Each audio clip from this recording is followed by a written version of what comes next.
नेहरू होते। आणि आज आपला देश प्रगती करतोय, जगातली 4थ्या क्रमांकाची 5व्या क्रमांकाची अर्थव्यवस्था आहे, त्यावेळेस आपल्या देशाची परिस्थिती अतिशय वाईट होती। नेहरूजींनी पंतप्रधान पद स्वीकारलं, इंग्रजांनी जाताना थोडा आणि धोडा या न्यायानं भारताचे 2 तुकडे केले, भारताची फाळणी केली। 14 ऑगस्ट 1947 या दिवशी पाकिस्तानला स्वातंत्र्य दिलं आणि 15 ऑगस्टला आपल्यालाही स्वातंत्र्य दिलं। परंतु या देशामध्ये रक्तरंजित अशा प्रकारचा धार्मिक तेढ दंगले त्या ठिकाणी वाढले।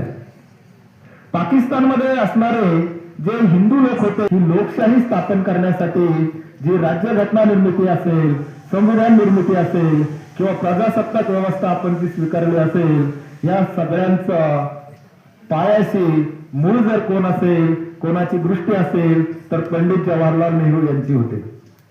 त्यांनी सर्व जाती धर्म समुदाय सर्वांना मिळून घटना परिषद त्या ठिकाणी संविधान सभा स्थापन कोणी केलं असेल, धोरण निश्चितीचं काम कोणी केलं असेल ते पंडित जवाहरलाल नेहरू यांनी केलं। आज अभिमानानं आपण सांगतो की भारत सगळ्यात मोठी लोकशाही आहे।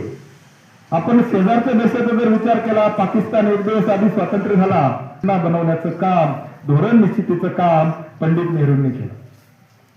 पंडित नेहरूंना जागतिक स्तरावरती एक नेता म्हणून मान्यता मिळाली, कारण जेव्हा आपल्या देशाला स्वातंत्र्य मिळालं तेव्हा देश हे जग 2 गटामध्ये विभागलेलं होतं। एक रशियाचा साम्यवादी गट आणि अमेरिकेचा भांडवलवादी गट। या दोन्ही गटामध्ये प्रत्येक देशाला ओढण्याची स्पर्धा त्या ठिकाणी चालू होती आणि भारत त्यावेळेस अतिशय गरीब अशा प्रकारचा देश होता आणि नेहरूजींनी कुठल्याही गटामध्ये न